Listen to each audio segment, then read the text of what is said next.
Is it Andor time? Yes, it is Star Wars Andor time. Andor time. And so let's do a spoiler-free thing real quick. Okay. So I think I have seen Andor season 1, I think 3 times at this point. Okay. My partner and I watched it the week leading up to yesterday. Mm-hmm. And I'm still surprised at how emotional it makes me because of how beautiful of a show it was. And just like shows like Severance. You worry about a show that had an amazing first season and then the second season not measuring up, right? Mm-hmm. Because a lot of the time, they're like, we didn't really plan for a second season. Yeah, they blew their wad and now they don't know where to go. But they're like, this made money, motherfucker, so you're making more. And they're like, oh, okay, I guess we'll do a thing.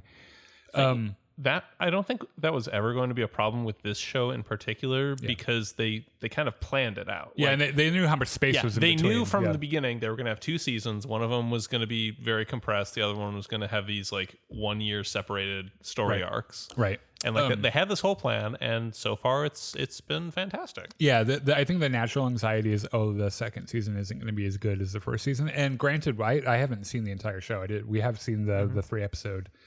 We have premiere. Seen review aggregators that have been extraordinarily positive. Yeah, I think the Rotten Tomato score is really. It's really like high. 98% or something. It's absurd. Yeah. And based on what we've seen in the first 3 episodes, I can see why, because the show's off to an extraordinarily strong start. It's firing on all cylinders. The fucking the music is so good. God, that episode we just watched, the 3rd one, that fucking has a fantastic, the wedding party. Yeah, yes. The performances are amazing. Diego Luna is specifically amazing, but even more so. There's this big bunch of small characters that appear in the first 2 episodes, and they're all stars in their like, scenes. They may not be the most impressive or what's the word I'm looking for here? Like formally important characters, but like they play those bit roles incredibly well. All in. Yeah. However, Genevieve O'Reilly and Stellan Skarsgård steal the cake. Absolutely. Every scene they're in is you can't pull your eyes away. Genevieve O'Reilly, particularly. It's because both of them are playing characters that have at least 2 different faces. Yeah. Yes. Their whole thing is duality. Yeah. Sure. Yeah. And they both have. And like you see the anxiety and the conflict between what they want on the inside and what they're juggling, allowed spinning to display plates. on the outside. And they're trying to contain things that can barely be contained. Mm-hmm. And this is the thing is that they risk so much because if they're caught doing what they're doing, they will die. Yep. And however, the beautiful thing about their characters is that they're willing to get caught. They're willing to take the risk, mm-hmm. right? And I said this before, particularly after we watched the big trailer that dropped for season 2, that this show and the themes in this show feel different now than when the first season came out because of our current political landscape. Mm-hmm. And nothing like this is, I feel like this story now is hitting a part of my blood that runs hot, and it makes you want to be a fucking rebel. And I think that they kind of understood that. I mean, the themes of rebellion. They understood that it was at least a possibility while they were making this, because it was in production 2 years ago or something. And even if the election didn't go the way that it did, there are still systemic problems in society that they tackle in these episodes in a really beautiful way. And it's pretty crazy. It just watching Andor nowadays, it's like, no, I fucking get it, man. Like, I totally understand what's going on here. So that's our spoiler-free review. If you've not seen them and you don't want it spoiled, here's your warning. Come back later. Give us a pause. We're live right now, but come back and let us know what you thought. Seriously, go watch these episodes. Yeah. It's really fucking good. Yeah, and then put your thoughts in the comments as well. Especially if we miss anything important, which I doubt that we will. However, let's get into it. Yes. So episode 1, first thing we learn is that this has happened 1 year after the events of Andor season 1, which is in the timeline for BBY, which is 4 years before the Battle of Yavin. And this episode opens on this great TIE fighter heist at Sinar, which is a really big Legends deep cut. If you know, if you've had any of the old visual dictionaries, or I used to have a Star Wars book that was like all the technology and weapons from Star Wars. Sinar Fleet Systems is the name of the company. Yeah, they make ships and weapons. They make TIE fighters. Like every single TIE fighter you saw in the original trilogy was Sinar Fleet Systems in universe.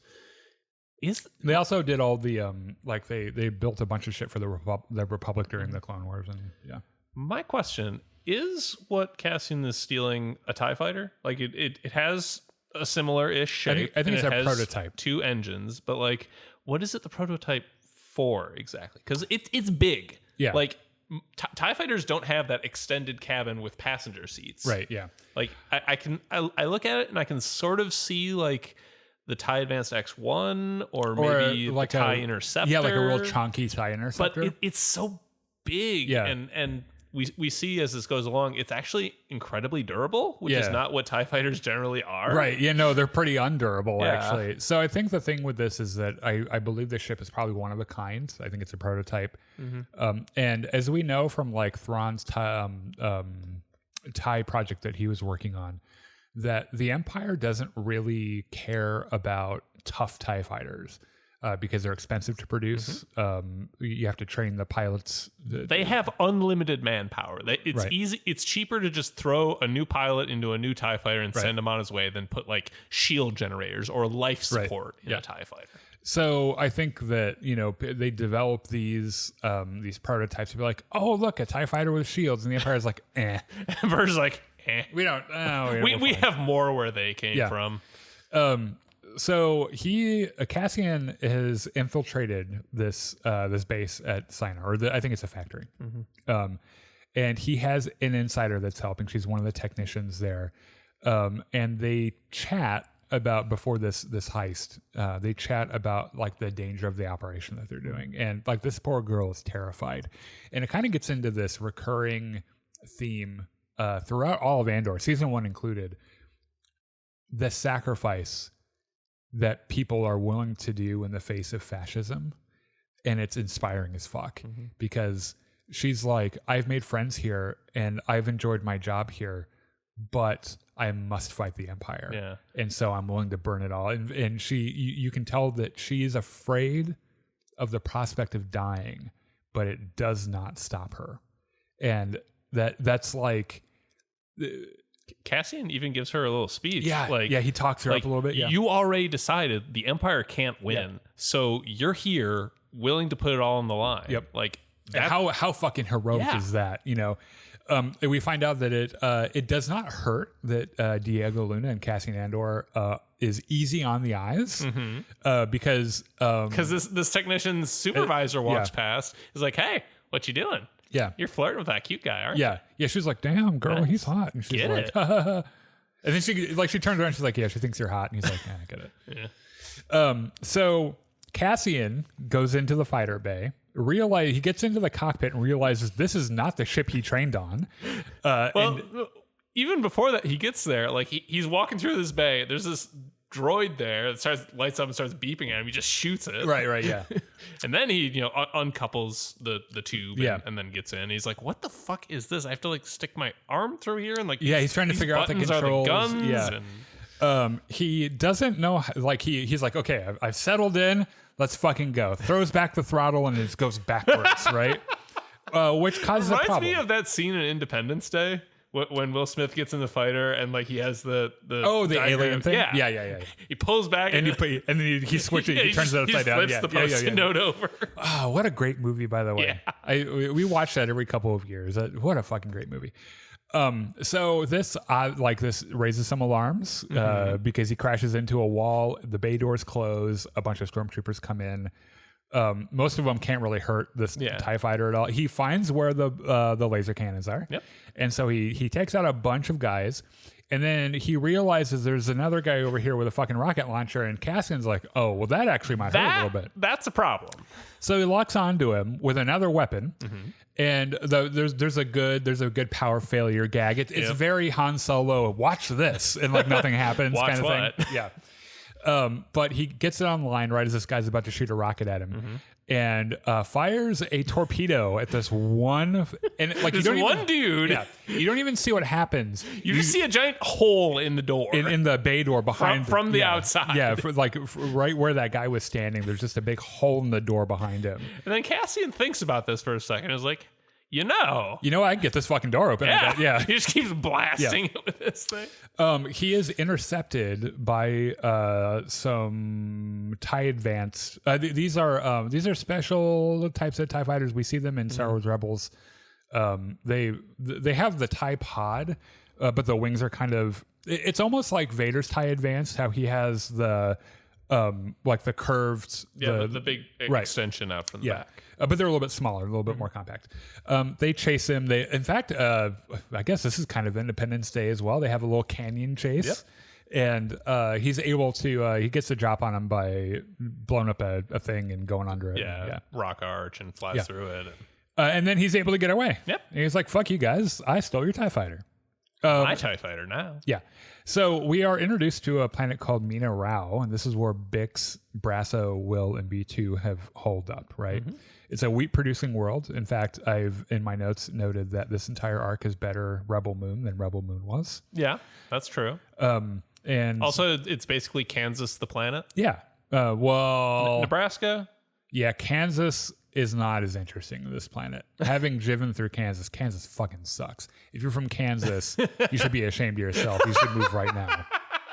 Did I ever tell you about I went on a road trip through Kansas once. Yeah. We stopped for gas somewhere, and it was like a Casey's. It was like a chain out here. Yeah. Out in the middle of nowhere. And I asked the gas station, I was like, what's out here? Like, there's nothing out here. And she's like, oh, there used to be a town here, but a tornado came through and tore all of it up and killed everyone. And I was like, shit, sorry I asked. Very well. Y'all shouldn't live in Kansas, I guess. What are you going to do when you live in the Great Plains? So anyway, the whole thing here is that there are tons of migrant workers trying to produce wheat for the Empire, more or less. This planet is a huge breadbasket for the Empire, and the Empire needs the food that comes from there, but there aren't enough citizens on the planet to do it. Yep. So they import workers from abroad, and some of them are most legal. Most of these are undocumented. Does this remind you of a little bit of a anything? theme, right? Yeah, they have this work that must be done, but there aren't enough locals to do it. So the Empire, more or less, a lot of the time, turns a blind eye to the undocumented migrants coming to work the fields. Bix has a nightmare. In their about the doctor guy, Dr. Gorst, who, by the way, they do this cool intro where you walk into their building through his point of view, and then he looks at a mirror, and you're like, shit, what is Dr. Gorst doing here? What the fuck, man? But it turns out to be a nightmare because the torture that he did on Bix has affected her pretty deeply. PTSD is a bitch. Right. It turns out Brasso has a girlfriend. Good for Brasso. Named Talia. Mm-hmm. And they're all waiting for Cassian to come back, more or less, right? And they're not really sure where he is. He hasn't called in or anything or checked in. I mean, operational security. Right. So on Chandrilla, trad wife Leia. Not Leia, Leda. Sorry. Yep. Leia, not a trad wife at all. Oh my God. But trad wife Leda shows off her wedding guest or her wedding dress. To all her trad wife friends. Fellow trad wives. Right. Yeah. The culture that they've built around Chandrilla is absolutely stunning. They've built it from the ground up, and they show it off by this 3-day wedding extravaganza. It's like this multifaceted, multi-event thing that happens over 3 days. And they rarely ever pull as you know, on Chandrilla, we do blah, blah, blah, blah, blah as part of our wedding ceremony. They just do it. They just show you what it is. So Mon Mothma is welcoming guests. Everyone's come in for like the 3-day weekend, and like everyone's got their sleeping bags and shit. And she's talking to all of her friends, and then you see her look in the distance, and this worry go across her face. She's just like, "What the fuck is he doing?" Yeah, here? and you don't see what she sees, and then she finds Vel, who we know from the first season. It's like, "What the fuck's he doing here?" She's like, "I don't know." And then she walks up and she passes Tay Coleman. She's like, "Hey, fucking Tay Coleman." And then there's fucking Tay's like, "I kind of need to talk to you about something." We have business. It's not important. It's actually really important, but don't worry about it. But worry about it. Yeah. And then the fucking mobster guy. She's like, "Hey, fucking whatever the fuck your name is." My future brother-in-law, Right. I guess. And then she walks up, and the person that she's worried about is the fact that Luthen Rail is there. What the fuck is Luthen doing Who here? has put on his wig. Yep. And He's put on his wig, he's put on his smile. His fancy clothes. Yeah. And she's like, "What the fuck are you doing here?" And he's like, "What the fuck do you think I'm doing It's like, here?" it's a surprise. Yeah. Also, I can't tell you, like, aside from the work that we do, actually, I'm actually here on business, like art business. It just happens to be a happy accident that I'm also here. Art reasons. Okay. So back on Mina Rao, we learned that Will has a little romance brewing up with a local girl. And they're doing he doesn't want to get too close to her really because they gotta go sometime right, soon. Yeah. An Imperial ship shows up, and they start to panic because they don't know why it's there. Yeah. In fact, it's been a really long time since they've seen a ship of its kind. Yeah, it's been like 10 years since a ship came here, and it turns out the Empire's doing an audit. Yeah, and you know that they're like, it's one of those things where when you do something wrong, or like when a cop comes up behind you, even if you're not doing something wrong, you feel like you have, and you start to get real anxious and shit. So Cassian lands his stolen TIE fighter on an unnamed planet to find who he's supposed to be handing the ship off to. Yeah. The guy that he's supposed to be handing the ship off to is not there, but there is a rebel cell full of fucking idiots. These are the stupidest rebels alive. Yeah. Holy shit. And this voice from the trees says, "Don't move, you're surrounded. There's 15 blasters pointing at you." Yeah, and immediately another voice is like, "Don't fucking tell them how many there are, you idiot." They like immediately right out the box, you know that these guys cannot agree on anything. And they immediately take Cassian prisoner, and he kind of notices based on how they're just kind of like spitting at each other. He's like, "Oh, this is a fucking powder keg," because they all got guns, and they're all real testy, and none of them like each other. Right. So what the fuck's happening here? We go to the Malthine Divide, and I have in my notes in all caps, Director Krennic, fuck yeah, because here he is, fucking Ben Mendelsohn himself, and as Director Krennic, and I gotta say, man. First of all, I love Ben Mendelsohn. I think he's amazing. Seeing him again as Director Krennic for the first time in that fancy white cape, right? For the first time in live action since Rogue One, though he did play Director Krennic in The Bad Batch. Oh yeah. So he is holding the super secret meeting. Like when he first mentioned, "Hey, you are the only people in this room who know anything about this," I was like, "Holy shit, is he talking about the Death Star here?" Like, turns out, no, he's not. No, he has this because he puts on this like 50s newsreel style expose on the planet Gorman. It's like an ad. These spiders that make this silk that makes this great clothing. Right. So he's like, we're gonna real quick. We've got a video on Gorman. Let's watch this. And they watch it, and then he's like, "Pretty cool, right?" Well, it turns out that also the Gormans have a material we need for a part. A mineral deep inside their planet right. that will unlock the secret to unlimited energy. Right, because of Palpatine's clean energy agenda. Yes. And we're going to fucking take it.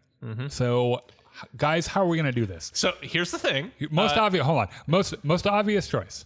We kill them all. Yeah. Kill them all fucking, and they're like, "Oh... that might actually make some people upset." And so Director Krennic's like, "Okay, well, I'm open to suggestion." Yeah.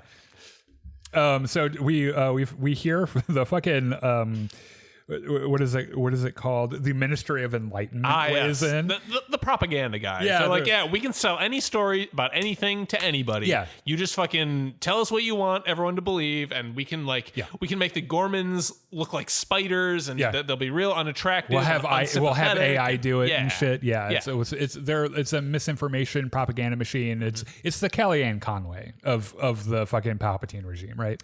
We should mention Dedra and what's his name?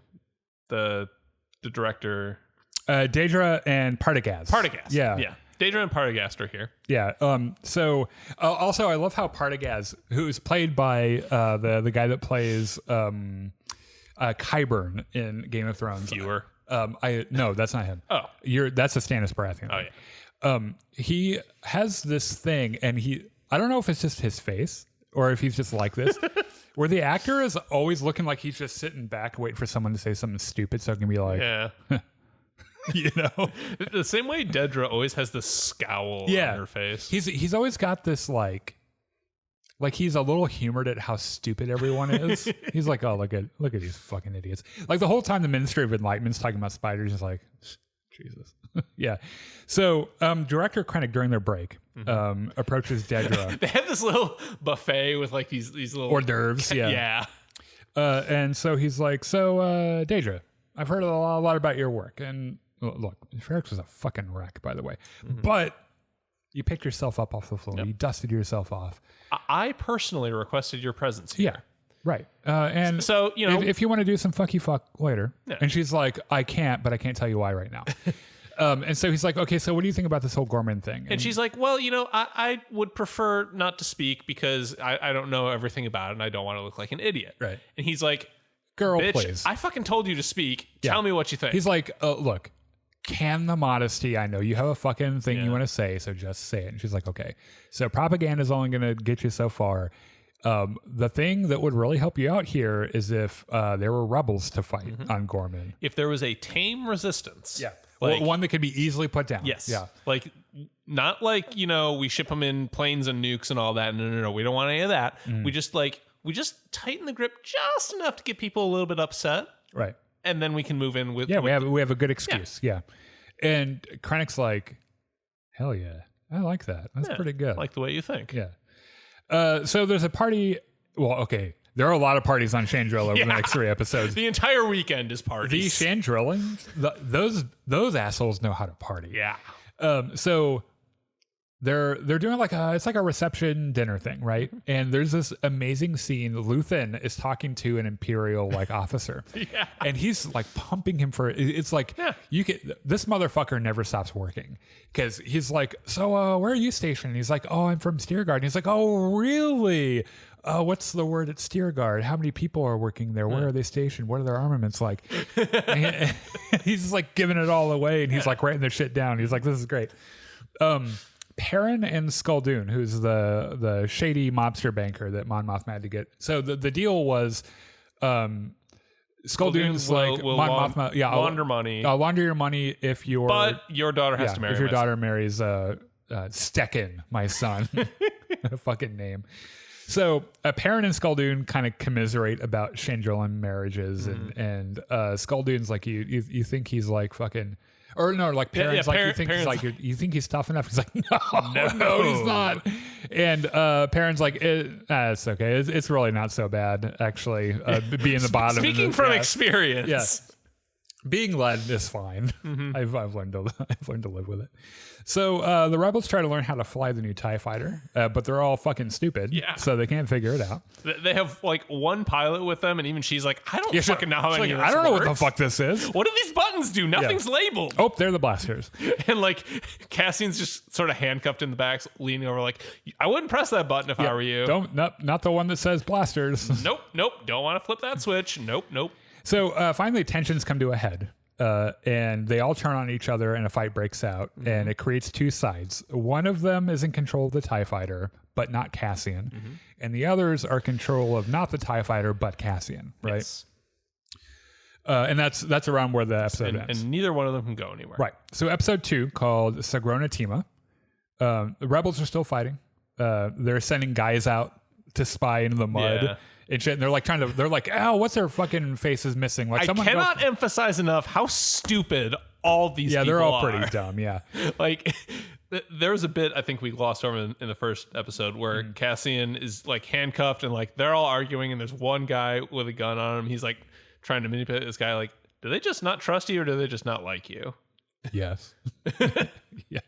So Cassian is still a prisoner, and there's a really really aggressive rainstorm, and they're all arguing about what they're gonna do. And Cassian's like, "You need to collect some water, you fucking idiots." And they're like, "Oh, because we don't have any food here." Yeah. Well, we're gonna do that, but not because you said. Yeah.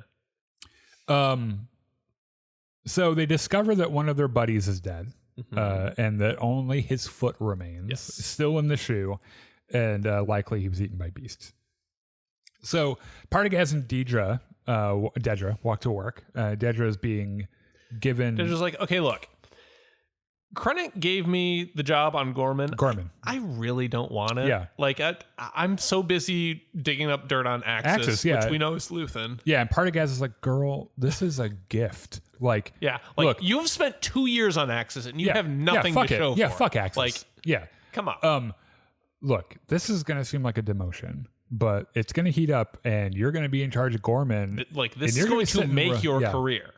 I like the rapport and camaraderie these two have, because I feel like Partagaz in season 1 liked Dedra, but he wanted to make sure, like, he didn't just want to give her things, right? I think he liked her, but he wasn't totally sure. Like, he wasn't willing to invest all of his chips on that bet. Right. And I think he over time was like, actually, you're fucking smart, girl. Yeah. And like now they're like actual colleagues, right? I like your version of Partagaz where he's very yassified, just being girl, yes. Yeah.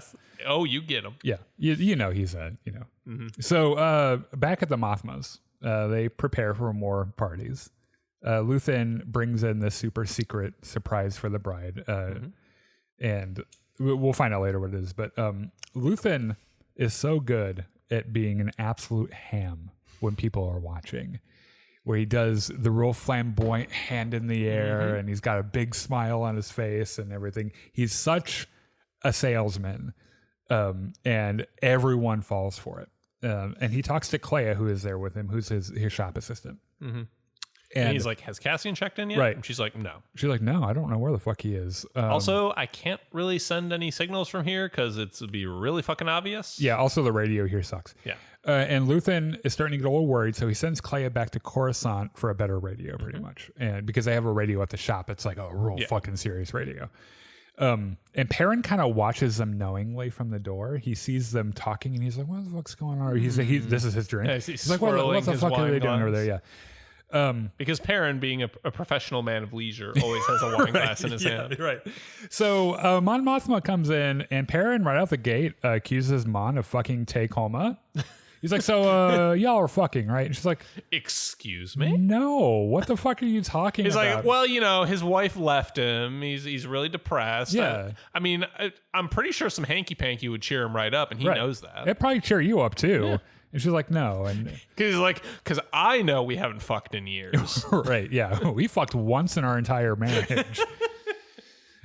So God, that's depressing to think about. Yeah. We find out that Tay might be freaking out about something, but we don't know what yet. We know that at the party the previous night he got so drunk he had to be taken home. Yep. And he seems to be kind of falling apart over something. So Brasso, back on Wheat Planet, talks to a local buddy and finds out that the Imperials are doing migrant inspections. Yes. And they don't want to get checked because they're wanted fugitives. They're wanted fugitives who don't have any ID. Right, yeah. So they're not sure yet if the Imperials are going to come to their area, but they'll know more by tomorrow. There's no word from Cassian yet. So it's like everyone just chill, just lay low for a bit. Yeah. So back in the forest, the rebels realize they're running out of food. Yes. They have like 8 meal bars left and 3 of them are moldy, and they talk about it for like 5 minutes. Yeah. Cassian points out that he's like, guys, you notice the other group hasn't made any noise recently. Also, they don't have any food. Right, yeah.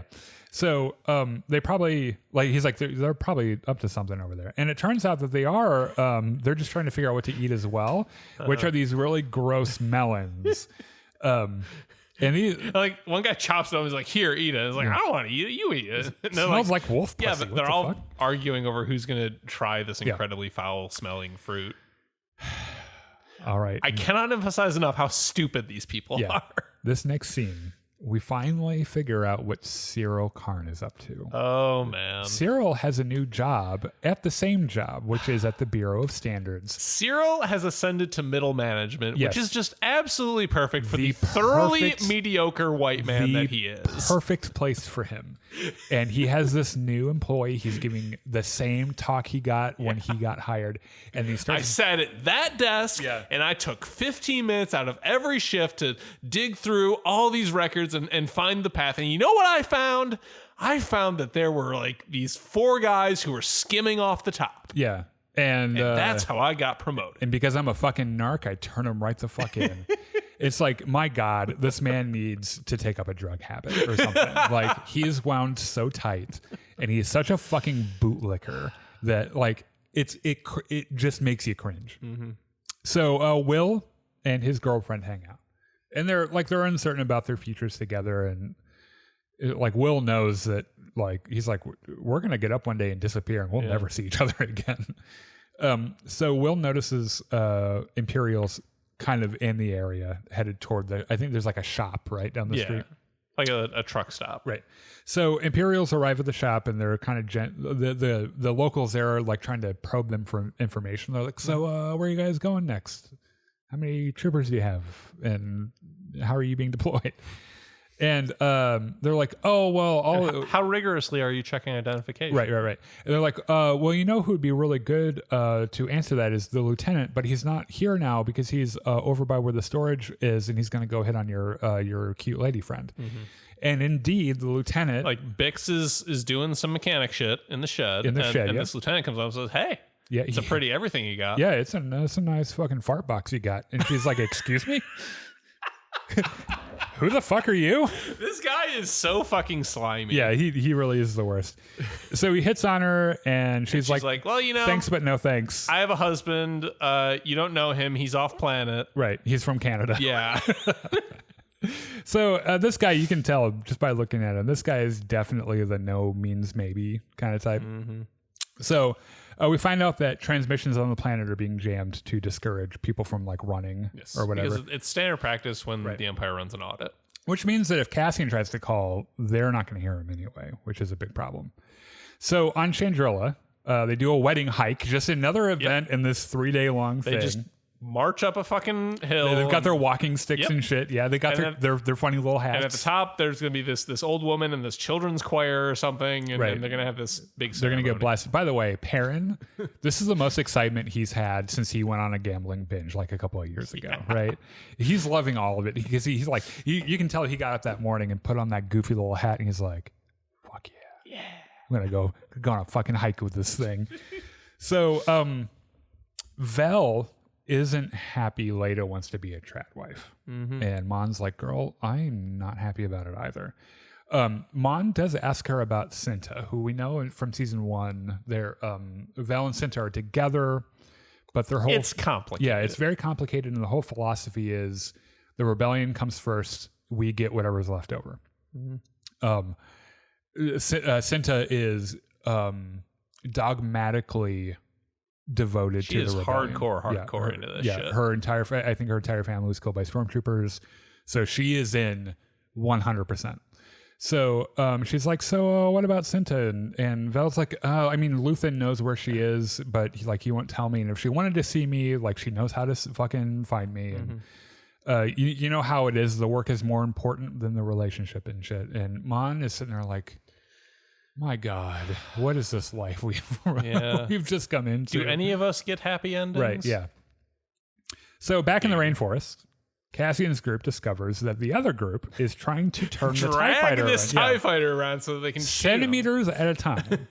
And we know centimeters because they fucking measure it. They're doing math like, well, if we do 50 centimeters an hour times 10 hours, and they're like trying to puzzle it on their hands. Cassian's like, you idiots. The one guy's got an abacus and he's like trying to figure it out. And Cassian, you dumb fucks, they'll turn it 5 meters by midnight. Yeah, and which, by the way, they might be able to do. Like if they get 5 meters, they'll be almost there. So like, you guys need to come up with something quick. Right. So they slow him down by shooting at him, right? Because they have to take cover and they can't move it and shit.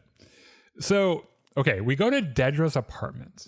She's listening to some opera. She's got her fucking hair down. And I don't understand. She looks weird with her hair down. I don't understand how a woman like this can put her hair down and still look like her hair is up. Yeah. I don't know how she does it. It's insane. It's probably her very upright posture. Her posture is immaculate. Behind herself. Right. And so she's listening to some fucking space opera. And, her and Cyril are fucking. As if any of us had any... This is what I love about this. Tony Gilroy trusted that we would all just know that 5 minutes after the season finale of season 1, Cyril and Dedra in that little storeroom he brings her to, they probably fuck right there. Dedra, girl, you can do so much better. And so honestly, I think they live together, and they're kind of prepping for some. We don't know what it is yet, but they're prepping for some kind of social event that we know Cyril is dreading, because they're like, maybe we can just pretend you're off world, and we can't do it till next week. I can get leprosy, or I don't know, chop my fucking foot off and take me to the hospital. Yeah, just step on me really hard, break a couple ribs. Yeah. Which, by the way, we can do that regardless of what happens tomorrow. Maybe spit in my mouth a little bit. Step on my ball sack with your stilettos. YouTube's like, excuse me, what'd you say? It's fine. We didn't say the other word for sending people to the Backstreet Boys reunion tour, so it's fine. Yeah, it's fine. So back on Chandrila, more wedding festivities. Mon and Take-Homa talk. There's something definitely up with him. And Luthen is watching this man like a fucking hawk. So the gist of what Tay is talking about is like, I've lost a lot of money because of the rebels. Yeah, they have wiped out tons of my investments. Yes, and you know what? I did all this great stuff for you. Like your money is laundered; it's clean as fuck. No one's ever gonna find out what you did. But my money is rapidly disappearing. Yeah, and I think about that, and I think, what was it all for? Yeah, and then I start to think, well, more money is better than not enough money. And then I start thinking to myself, who do I know that has a lot of money? And I'm feeling a little undervalued. It's that loan shark. Yeah, I'm right. Skulden or whatever the fuck his name is. Yeah. And I just want to let you know I'm feeling a little undervalued, Mon Mothma. And she's like, well, first of all, duly noted. Yeah, I wish you had told me sooner. I mean, we go way back. You know, I'm always here for you. Right. And you know I'd be down to fuck. Yeah. But tell you what, before we make any rash moves, can you come see me on Coruscant next week? Next week, and we can sort this all out, and we'll get you a nice arrangement. Yeah, we'll figure it out. And listen to me, and I mean this. Do not talk to fucking Skull Dune. Yeah, that opens a can of worms I don't want to deal with. Let's keep this between you and me, and we'll figure it out. Like I will figure out what will make you whole. And then we'll make it happen. Let's keep this in the family, but not the literal family, because that now includes Skull Dune. Right. Yeah, actually, ignore that part of my family. Because we are too.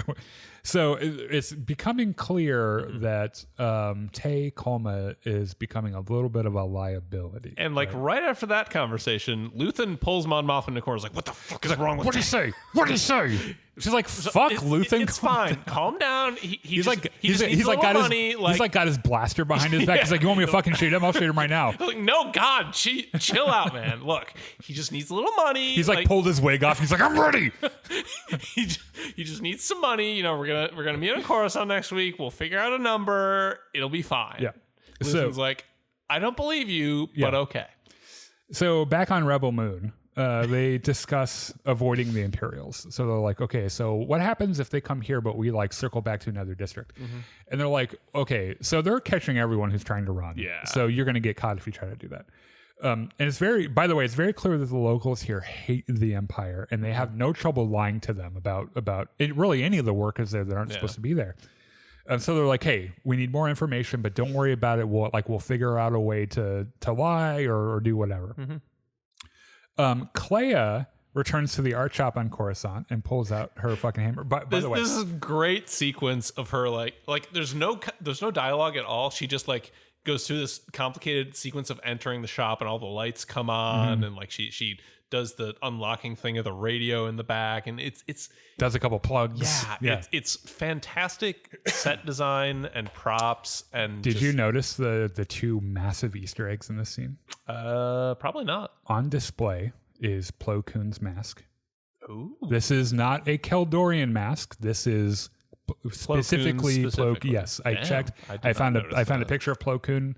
I did a side by side. I did a zoom and enhance. They are the same mask, which means that Dave Filoni's got to be real broken up about that. Yeah, which means, by the way, because that motherfucker got blown up in a starship, they went and found his burnt husk of a body and pried his mask off. Right. The other thing is Padme's headdress from episode 2, from a scene from Star Wars episode 2. Ooh. Yeah. So back on Chandrila, Luthen has cornered Mothma about Tay. I think this is what we were talking about a little bit earlier. Yeah. Luthen's clearly starting to freak out. Like they know they're going to have to pay him to be quiet, which means that they'll never truly be secure, right? And Luthen says, we can't leave this be. You must know that. And Mon Mothma, you can tell this is a part of Mon Mothma's development in her life where she doesn't yet have the stomach to do the real shitty stuff, right, in the rebellion. And she's still operating from principles. Yeah, we'll fix it from within. Necessity. Right. And you know that she's going to have to develop into something more gray. And she doesn't realize it yet. And I think it's one of the beauties of how this unfolds is that you realize it with her when it happens. And it is really kind of beautiful. You sort of see the teeter-totter going back and forth. Yeah. And you know someday it's going to tip over, but you just don't know what that point is going to be. So Perrin gives his rehearsal dinner speech. And you know what? He's charming and he's kind of fun. And he doesn't embarrass his daughter, which I'm sure she's really thankful for. But the speech boils down to, look, being married sucks. But take it from me. I would know. Yes. But deal with it and try to find something to take your mind off it. Like find the happy times. Like gambling or drinking, like I did. And everyone's like, here. So back in the rainforest, the rebels continue yelling at each other. That's all they've done the entire time. They decide on an armistice. They said, we're going to do a challenge. Yeah. Everyone comes out, puts their guns down. And I swear to God, Chris, pick your second. I'm not joking here. These dumb fucks resort to a match of rock, paper, fucking scissors. But like the Star Wars version. I broke out cackling when I realized what was happening. And you can tell, like, Cassian's like watching from his, he's like, are they doing? Oh, they're. You are the dumbest idiots in the galaxy. Yeah. So while this happens, beasts attack. Like this monster just comes fucking running out of the thing. So Cassian, like, is sneaking around because like the one guy they left to guard him is watching the rock, paper, scissors. So he just kind of sneaks around and like finds this blaster hidden in part of the ship. Yeah. He's like, hey, fucking get over here. Get my cuffs off. I'm going to tie you up. And then he just starts sneaking around. And then the beasts come in and he has his chance to break out right for the ship. Cassian's able to get away. He's able to board the TIE fighter. He shoots a guy right in the fucking shoulder, right? Based on the trailers and what we've seen so far, there is an awful lot of Cassian just walking into places and just shooting people immediately. Yeah. I mean, our very first introduction to that character is him killing a couple of corporate security guards. Yeah. One of them in cold blood, right? No witnesses. Yeah. So final reveal, as Cassian is pulling away in the TIE fighter, is that the entire time they were on Yavin 4. Which is a really neat reveal. Yeah. He pulls away. You see the Massassi temples, and you see the giant gas giant that is the Yavin gas giant. So I have a feeling that the rebels are like, okay, where do we put a base? And Cassian's like, well, I ran into these idiots. I know this place. Yeah, there's Yavin 4, and like aside from the idiots that were there, it's actually kind of nice. So thus it brings us to episode 3 called The Harvest. So Cassian tries to fly this TIE fighter. He's really bad at it. He hasn't figured it out yet. Mm-hmm. On the Rebel Moon, by the way, if you're just joining in, this is a Zack Snyder joke. I'm very sorry if you don't get it. But It's better that you don't get it, honestly. Right, yeah. In fact, I wish I could go back to a time where I wouldn't have gotten it either. So they find out that the Imperials are inspecting like their area next. And they're like, okay, so we can get this fake work order for the district 5 blocks that way, and we can sneak around and because we'll be doing legitimate work, right? Well, they get a fake emergency order. So the emergency order looks real, but it's fake. Yeah. Like their friend had to fudge the date on it. Right. The thing is, like, they need to leave tonight, right? They need to pack up and leave. So Mon Mothma talks to Leda right before the wedding, and she's like, "Look, look, girl. When I was in your spot, my mom was drunk off her motherfucking ass. I'm going to tell you the one thing that I wish that my mother told me. You don't have to do this. You don't have to get trapped into a loveless marriage. You don't have to tether yourself to a man that will end up being a gambling drunk. You do not have to end up like me." And there's a scene we skated over in the first episode where Leda like runs off crying from the party, and Mon Mothma goes to her, and because Stekken's kind of an idiot. Yeah, she's like, "Girl, what's wrong?" And Leda's like, "He wouldn't even hold my fucking hand." Yeah, like, and Mon Mothma gives her this. You wanted to be a trad wife. Sorry. Which that made me think there is something going on with Stekken, because like, what teenage boy would not be all up in the opportunity to like, holy shit. You mean there's this woman that I can have sex with whenever I want? Me, a 16-year-old boy? Yeah. What can I possibly not want that for? Right. Yeah. Look, all I'm saying is this kid either has serious issues, which he should probably get therapy for. Yeah. Or he's gay. Yeah. In which case, go marry a nice boy. Yeah. Yeah. Yeah. But anyway, she's like, you don't have to get married. Being married sucks. And then Leda like looks like she's thinking about this. Like seconds. She's taking it in, right? And she's like, I wish you were drunk. Yeah, I wish you were drunk. And this really kind of, you can tell it cuts Mon Mothma kind of deep. And like, so she takes her out to get married. That's how we're doing this. And this wedding ceremony is very detailed. Like so much thought went into like the. It's very ornate. There's a lot of circles involved. Right. Yeah, and you can tell Shane Drilling culture seems like it's pretty Japanese inspired with the outfits and the just kind of all of it. Yeah. So Dedra and Cyril prepare a dinner for a guest that ends up being Cyril's mother. Oh God. And it is every bit this fucking woman. The awkward, passive-aggressive, cringy event that you could possibly imagine. And his mom hasn't met Dedra before, and so they meet. And this actor, by the same actor that plays Miss Figgins in Harry Potter, she was in season 1 as well. Miss Figgins, right? I think. Yeah, I think that's right. It's anyway, Harry's neighbor. Yeah. So she walks in, sees Dedra, is like, "Oh, you don't look like how I expected you to." And Dedra's like, "That's great." And she's like, "Don't you want to know what I thought you would look like?" And No. Dedra's like, "No, no, I don't. No, I do not." Yeah. I wasn't gonna ask, honestly. Cyril's mask starts slipping almost immediately when she's like, "Oh, I want some spiced tea," and he does the thing. You can tell his tone. It's when you talk to family when you're just kind of aghast. And he's like, "When the fuck did you start drinking spiced tea?" And the same way you might ask your mother when she started smoking weed or doing crack cocaine. You're right. Yeah. Oh, maybe that's what she meant by spiced tea. Yeah.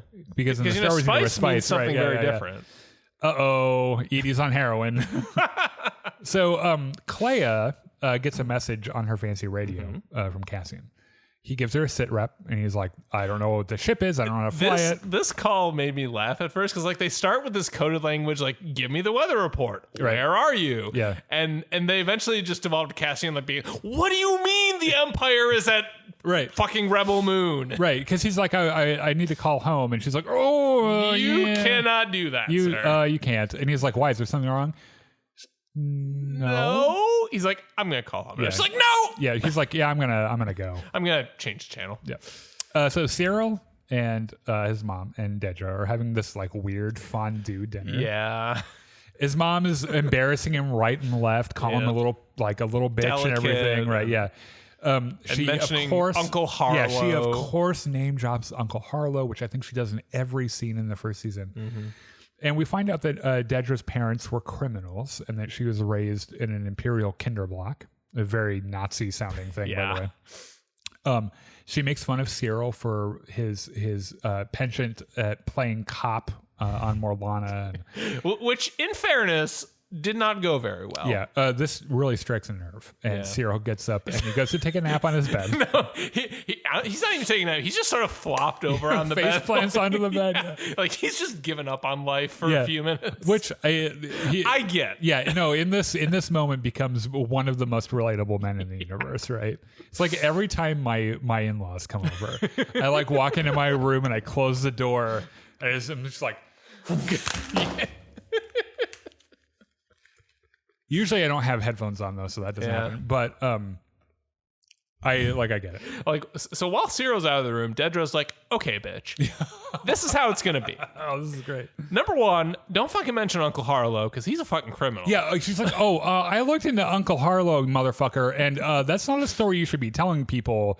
In fact, if I see him, I'm arresting him. So that's number one. Number two, you are going to stop fucking bothering Cyril. Yeah, she's like, look at me. I'm the mommy now. Yeah.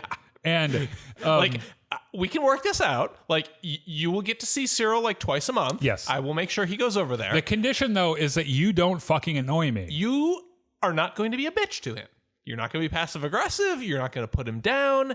You're just going to be a good mother. Just don't be an asshole. Just don't be terrible. Yeah, don't be an asshole. Just don't be terrible, and I won't have to sick the entire ISB on you. Right, yeah. Like, we can invent a crime to arrest you for, motherfucker. Yep. Don't test me.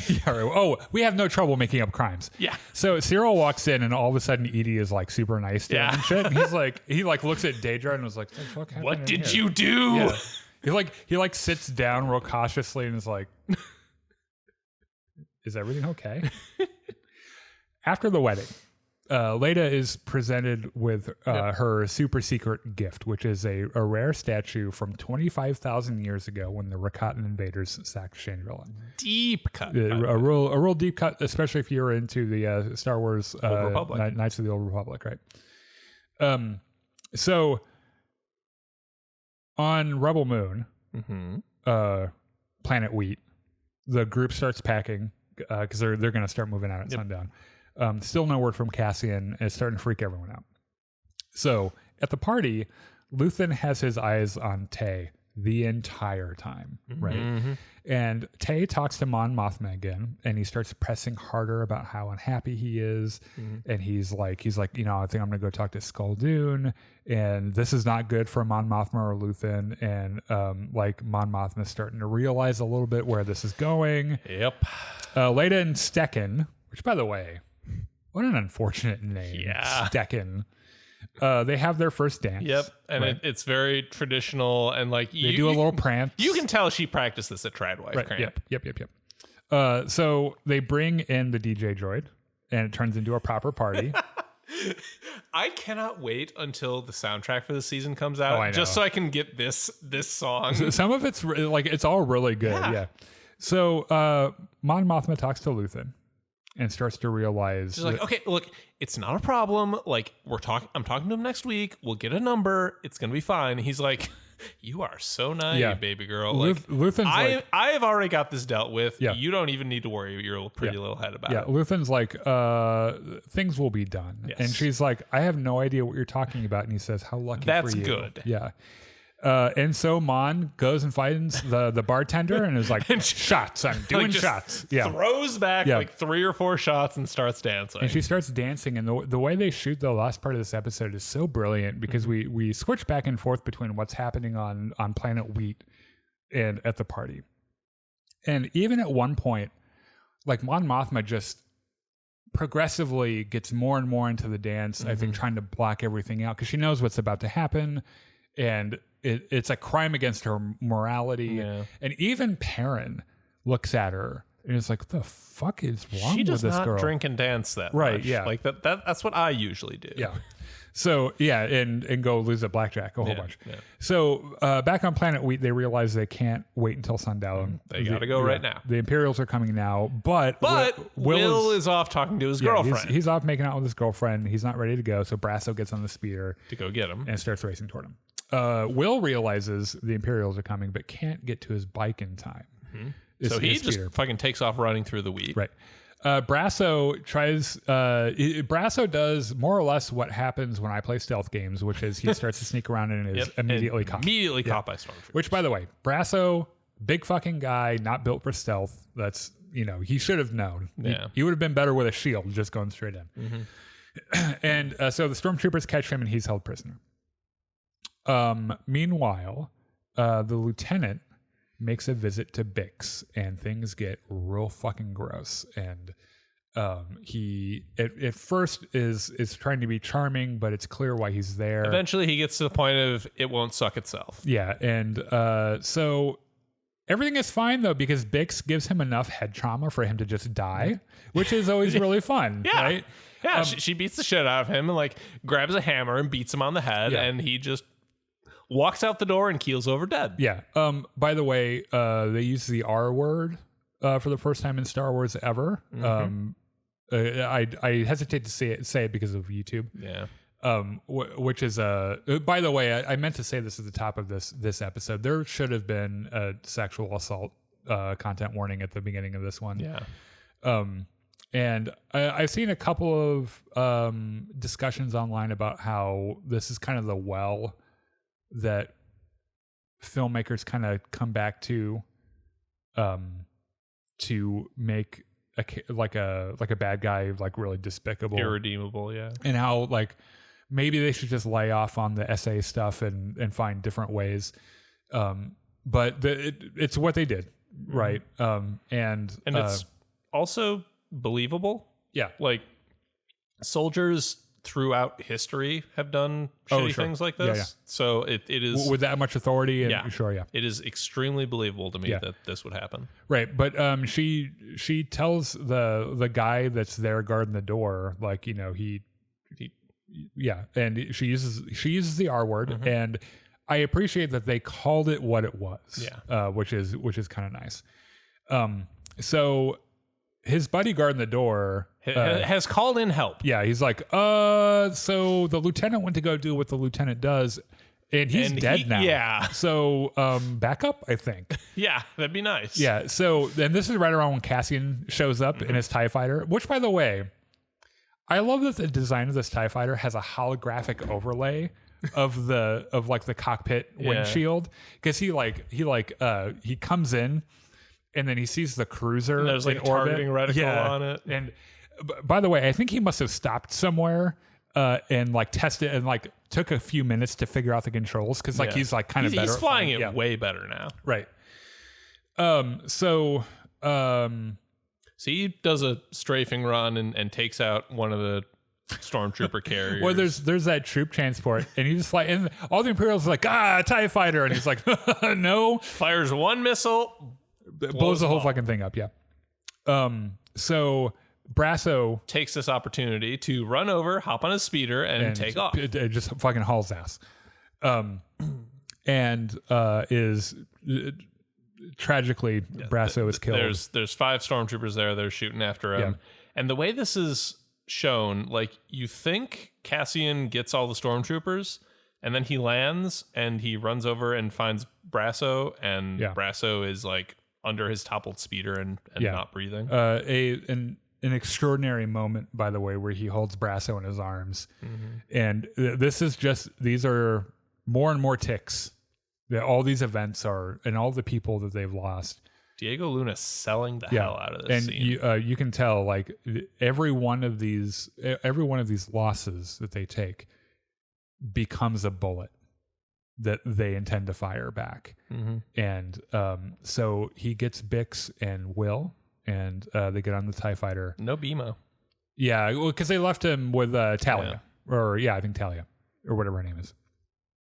Tally al ghul. And they load up on the TIE fighter, which conveniently has 2 passenger seats, and they get the fuck out. Yep, and they fuck off. And that's the end of the episode. And well, I think, is that the end? Because I thought there's more Mon Mothma dancing. Well, no. Oh my God, I can't believe I forgot. Okay, Mon Mothma's dancing.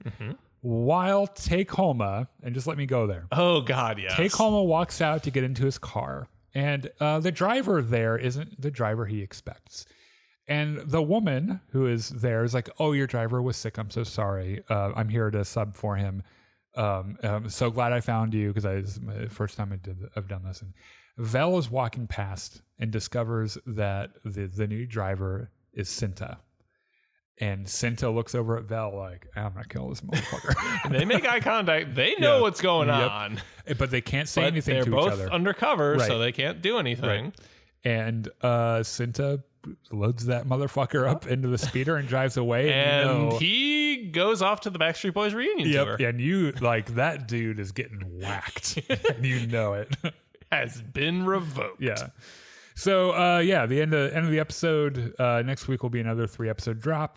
We have seen a lot of the trailer footage. Like I would say at least 70%. I think.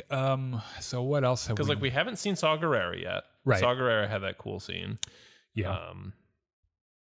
We haven't seen Cassian's "You want to fight or you want to win" scene yet. Okay. Yeah.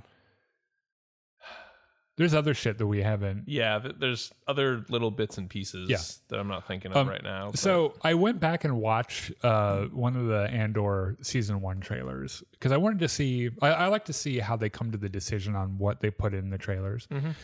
And they, you know how season 1 is kind of like cordoned off into 3 little acts, and in that trailer they put a little something from all of them in it. Like there's a little bit of the footage of the prison break in there, and like a little bit of Saw Gerrera and all that other shit. Mm-hmm. So, Brasso, fucking Godspeed, buddy. What a great character. One of my favorite moments in season 1 is when that Imperial shoves B2 over, and Brasso just goes hits him with a brick. With his brick, and he's like, "Ah!" And this is the whole thing just like explodes. And one other note on. Well, I'll let you finish this. Yeah, that was it. No, Brasso's a badass, and it hurts that he died, but you know, it's like I said, this is just another bullet that they're gonna load in their gun. And they're coming after the Empire. One maybe inconsequential thought I had about the trailer is that like when they showed the dancing scenes from the wedding in the trailer, it was a little bit deceptive because it looked almost like this, you know, coordinated folk dance or whatever. Yeah. But no, it's a fucking rave. No, they are getting down. drunk. Yeah. They are fucking partying. Yes. It's like every wedding reception you've ever been to, basically. Right. Which I have hated all of them, by the way. I hate events like that. Well, you're a hermit. Yeah.